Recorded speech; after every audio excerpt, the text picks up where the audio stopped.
Bonjour à tous, merci d'être venus dans cet espace de la librairie du Maghreb Orient des livres. Donc nous commençons avec l'historien Gilles Manceron et Pierre Audin, qui est professeur de mathématiques et qui est le fils de Maurice Audin. Vous avez publié un livre, on va commencer par ce livre. La vérité est en marche, rien ne l'arrêtera.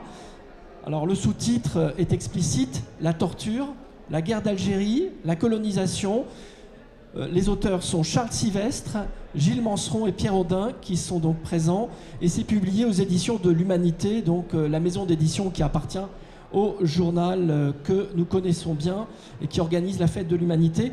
Alors ce livre revient sur les années de combat nécessaires pour faire reconnaître le crime perpétré contre votre père, Monsieur Audin, ce jeune mathématicien et communiste, Maurice Audin, qui a eu lieu donc le 21 juin 1957. La France a fini par reconnaître ce crime plus de 60 ans après. Peut-être, Gilles Manceron, pourriez-vous nous raconter dans quel contexte Maurice Audin a été assassiné durant la guerre d'indépendance algérienne et finalement, qu'est-ce qu'on sait de ce crime puisqu'il y a énormément de zones d'ombre? Alors, pour le contexte de ce crime, il faut rappeler qu'en 1957, on est 3 ans après le début de l'insurrection algérienne, hein, puisque c'est donc le 1er novembre que celle-ci a été déclenchée, et on est en plein épisode qu'on a appelé la bataille d'Alger. C'est-à-dire, en fait, ce n'était pas une bataille, c'était une répression massive, considérable, contre l'ensemble de la population d'Alger et de ses environs, qui était objet d'arrestations et qui, ensuite, ont été bien souvent, les personnes arrêtées ont été bien souvent internées dans des lieux qu'on ignorait, multiples, et torturées, voire assassinées, victimes de ce qu'on appelle des disparitions forcées. Donc il y a eu des milliers de morts dans le cadre de cette répression, de ce qu'on appelle, de cette expression un peu qui simplifie les choses et qui ne dit pas la vérité, bataille d'Alger. Voilà. Alors, Maurice Audin fait partie du Parti communiste algérien. C'est un communiste, comme vous l'avez rappelé, oui, mais c'est un communiste membre du PCA. Et depuis 1954, deux structures existent, hein, qui ont des liens entre elles et une solidarité entre elles. Il y a le PCF en France et il y a le PCA en Algérie, qui était d'abord, historiquement parlant, l'émanation de ce parti français, mais qui essaye de conquérir une espèce d'autonomie de ligne politique, etc. Voilà. Donc il y a deux structures. Audin est d'origine européenne. Maurice Audin, le père de Pierre, est donc d'origine européenne. Mais il est solidaire des Algériens, avec qui il se trouve à l'université, au foyer des étudiants qu'il fréquente assidûment. Et il est très proche des Algériens et il partage leur aspiration à l'indépendance du pays. Voilà. Et il est membre du PCA. Et en juin 1957, donc pleine bataille d'Alger, dans des circonstances sur lesquelles je passe, eh bien, Audin est arrêté à son domicile, Maurice Audin est arrêté à son domicile et enlevé par des parachutistes sans que son épouse, Josette, ait des nouvelles de son sort. Et on apprendra, on reconstituera, je passe sur les différents épisodes, qu'il a été très probablement assassiné, probablement le 21 juin, quelques jours après avoir été torturé. Voilà, je passe sur les circonstances de l'épisode parce qu'on peut y revenir, mais c'est l'essentiel. Alors, Pierre Audin, il y a eu un combat mené par votre mère, Josette Audin, pour la reconnaissance de ce crime. Ça a été finalement le combat de toute sa vie. Et puis en 2018, le président Macron est venu à son domicile et il a reconnu la responsabilité de la France dans ce qui a été commis. J'aimerais quand même, par rapport au livre, rappeler qu'il y a eu un appel de 12 personnalités en l'an 2000. Et ce livre montre que cette reconnaissance, elle n'est pas arrivée comme ça. Ça a été un combat extrêmement long. Est-ce que vous pouvez nous parler de cet appel des 12, notamment ? Oui, alors c'est un combat extrêmement long, donc il faudra en parler extrêmement longuement.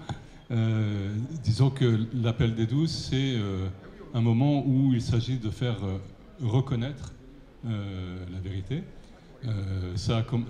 Son combat à elle a commencé par d'abord chercher son mari dans les premiers jours. Ensuite, quand elle a eu la certitude qu'il avait été assassiné, faire des actions en justice, poursuivre en justice pour homicide volontaire, etc. Et puis quand il y a eu le 18 mars avec la signature des accords d'Évian, le 19 mars, il y a eu le cessez-le-feu, mais il y a eu aussi un arrêt de toutes les poursuites. Et donc, toute action en justice était impossible à partir des accords d'Évian. Ça a été confirmé par un certain nombre de lois d'amnistie qui ont été votées à plusieurs reprises. De temps en temps, les avocats trouvaient une faille dans la loi d'amnistie et essayaient de continuer l'action. Donc, il y a eu plusieurs lois d'amnistie. La dernière, elle est carrément faite pour Maurice Audin. Enfin, pour empêcher que la vérité se fasse à propos de Maurice Audin. Donc, en l'an 2000, il ne s'agit plus de faire arrêter les coupables et de les faire condamner, mais il s'agit juste de faire reconnaître la vérité, qui est établie depuis 1958 par Pierre Vidal-Naquet.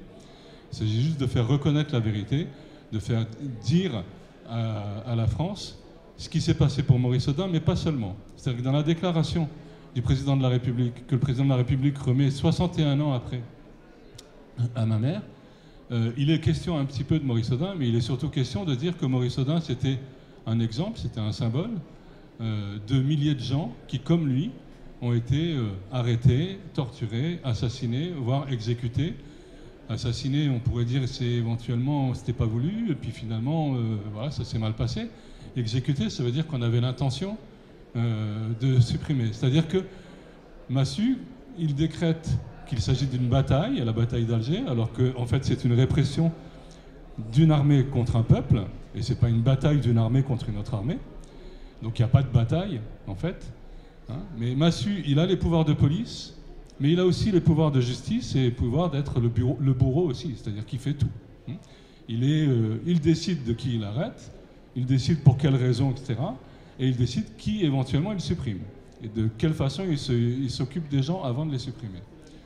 Donc ce que dit la déclaration du président de la République, c'est que justement, la torture a été utilisée non pas pour essayer de faire parler des gens qui pourraient donner des renseignements sur un projet d'attentat, non, juste pour terroriser la population. L'objectif, c'était de terroriser la population, de façon à ce que les Algériens ne prennent pas part au combat pour l'indépendance de l'Algérie. Quand votre mère a reçu la visite du président Macron à son domicile, quelqu'un lui a demandé si elle était satisfaite. Elle a répondu oui et non. Est-ce que vous pouvez nous expliquer un peu sa réponse ? Oui et non, parce que on ne sait toujours pas. Le président de la République lui-même n'est toujours pas capable de savoir et de dire ce qui s'est réellement passé en ce qui concerne Maurice Audin. Et effectivement, quand on regarde la façon dont ça a été médiatisé, il est tout à fait logique que, d'une part, aucun militaire n'ait écrit quelque part « c'est moi qui ai tué Maurice Audin, c'est moi qui l'ai torturé, c'est moi qui l'ai tué ». Et d'autre part, si par hasard quelqu'un avait fait quelque chose de ce genre, ça a été supprimé des archives, etc. Et ça n'a pas été mis aux archives et compagnie. Par contre, ce qui était important pour elle, c'était tous les autres aussi. Pas seulement Maurice Audin, tous les autres. Maurice Audin, il n'était pas solidaire des Algériens. Il se prenait pour un Algérien. Il n'y avait pas de nationalité algérienne à cette époque-là. Il y avait des citoyens de seconde zone peut-être, mais tout le monde était français. La citoyenneté algérienne n'a existé qu'à partir du 5 juillet 1962. Et donc le combat de mes parents, c'était le combat de gens qui se considéraient comme algériens, qui étaient dans un parti communiste algérien qui était frère du Parti communiste français comme frère de n'importe quel autre parti. C'est-à-dire qu'il y a des relations entre tous les partis communistes. Et le Parti communiste algérien, lui, il était indépendant du PCF depuis longtemps. Et il était pour l'indépendance de l'Algérie, avec, autant que je sache, quelque chose comme 40% d'Européens et 60% de musulmans à l'intérieur du Parti communiste algérien. Donc, ils étaient tous les deux des militants du Parti communiste algérien. Et ce qui est intéressant, mais il ne faut pas que je sois trop long, mais j'ai dit, ça allait durer longtemps. Ce qui est intéressant, c'est que quand même, mon père a été arrêté le 11 juin au soir, à Alger. Le 9 juin 1957, il y a eu un truc dont tout le monde a sans doute entendu parler, c'est l'attentat du casino de la Corniche. Le casino de la Corniche, c'était un casino, mais c'était aussi un endroit où les jeunes de la bonne société européenne allaient danser, tout ça. Il y avait un dancing, tout ça. Et donc, évidemment, les musulmans n'avaient pas le droit d'entrer au casino de la Corniche. Et donc, il y a un employé musulman, il pouvait y avoir des employés, mais pas des gens qui s'amusaient. Un employé musulman a mis une bombe sous la piste de danse, et la bombe a explosé. Ça a fait... c'était assez ravageur, ça a tué pas mal de gens, et ça a surtout estropié pas mal de gens. Donc, c'était un attentat assez horrible, disons. Et le 10 juin et le 11 juin, en particulier le 11 juin, il y avait les funérailles des personnes qui étaient mortes dans cet attentat. Le 11 juin, Alger était le siège d'une gigantesque ratonnade. Dès que les ultras français, européens apercevaient un Algérien, un Arabe, un musulman, je ne sais pas comment ils disaient, ils le poursuivaient, ils le tabassaient, ils le massacraient. Il y a eu 7 morts, rien que dans la journée du 11 juin, sans compter tous les gens qui ont été tabassés et compagnie. Et donc, on pourrait s'attendre de quelqu'un qui a les pouvoirs de police, comme Massu, on pourrait s'attendre qu'il essaye de remettre de l'ordre dans Alger etc. Non, pas du tout. C'est très bien que les ultras fassent la chasse à l'arabe, etc. Il n'y a aucun souci. Tout va bien. Par contre, il faut réussir à éliminer les communistes. Pourquoi? Parce que dans une société fondamentalement raciste comme la société coloniale en Algérie, donc, il n'est pas envisageable pour un militaire ou pour un responsable politique français que le FLN soit capable de s'organiser tout seul. C'est des Arabes, ils ne sont pas capables de s'organiser tout seuls, de monter un truc tout seul, etc. Donc forcément, c'est les communistes qui sont à la manœuvre. Et donc c'est les communistes qu'il faut éliminer.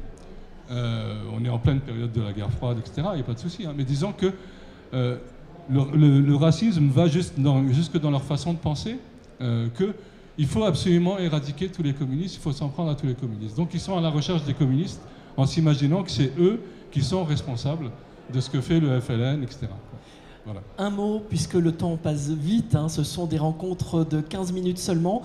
Sur ce livre, Gilles Manceron, Les disparus de la guerre d'Algérie, la bataille des archives 2018-2021 aux éditions L'Harmattan, le président Macron avait promis l'ouverture des archives. Qu'en est-il en réalité? Alors, quand il s'est rendu au domicile de Josette Audin en septembre 2018, il a dit « il faut ouvrir les archives ». Bon. Mais qu'est-ce qui est advenu ensuite? Eh bien, c'est, je dirais, presque tout le contraire. C'est-à-dire, la loi sur les archives, qui est une loi qui date de 2008, elle a été appliquée avec plus de rigueur, plus de fermeture dans les mois qui ont suivi cette visite présidentielle. Comme si au sein même de l'État, il y avait des courants, des tendances, des groupes qui ne sont pas, y compris d'accord avec tout ce que veut le président. Enfin, la question est posée, mais en tout cas, on s'est rendu compte, quand des historiens ont commencé à se heurter à cette fermeture des archives, on s'est rendu compte qu'un organisme au sein de l'État, qui s'appelle le SGDSN, Secrétariat Général à la Défense et à la Sécurité Nationale, avait promu une application plus stricte d'un texte qui existait déjà mais qui n'était pas forcément appliqué partout et qui aboutissait à une fermeture de l'accès aux archives, en particulier à toutes les archives françaises de l'époque de la guerre d'Algérie qui étaient tamponnées secrets. Or, des tampons secrets, il y en avait sur toutes les tables des unités où il y avait un secrétariat qui tapait à la machine avec 2 doigts tout ce qu'on leur demandait de taper. Donc, ça y allait, le tampon secret. Et ils ont décidé qu'à ce moment-là, il ne faut pas le communiquer aux chercheurs si c'est tamponné secret. Alors, on a été obligé, des historiens ont été obligés, de faire un recours au Conseil d'État et de demander au Conseil d'État d'annuler le texte sur lequel se fondait cette fermeture des archives. Voilà, et c'est l'objet de ce livre qui s'intitule donc « Les disparus de la guerre d'Algérie suivi de la bataille des archives 2018-2021 ». C'est son objet que de raconter ce combat qui a abouti finalement à une décision positive du Conseil d'État, qui a annulé le texte qui faisait barrage à l'accès aux archives pour les chercheurs. Mais on se rend compte, je termine là-dessus, que ça continue, que la bataille continue, parce que depuis, d'autres fonds d'archives font l'objet de difficultés d'accès. On a parlé récemment de la guerre, ce qu'on appelait la guerre des grottes, les sections de grottes qui gazaient les gens réfugiés dans des grottes. Bon, eh bien, les chercheurs qui travaillent sur ce sujet ne peuvent pas forcément avoir accès à tout. Voilà. Donc, la bataille des archives, qui est l'objet de ce livre, continue. Alors, merci à vous deux. Je vais rappeler les titres des 2 livres que vous pouvez trouver à la librairie. La vérité est en marche, rien ne l'arrêtera, de Charles Sylvestre, Gilles Manceron et Pierre Andin, aux éditions de l'Humanité. Et puis Les disparus de la guerre d'Algérie, suivi de la bataille des archives 2018-2021, donc qui vient de paraître aux éditions L'Harmattan. Donc vous pouvez retrouver les 2 auteurs dans la librairie. Et alors nous allons signer le livre. Hein. Voilà, donc... Pierre, Charles Sylvestre, pour ce qui est de La vérité est en marche, rien ne l'arrêtera. Et Catherine Tedjen-Colli. Merci. Merci beaucoup. Merci à vous. Merci.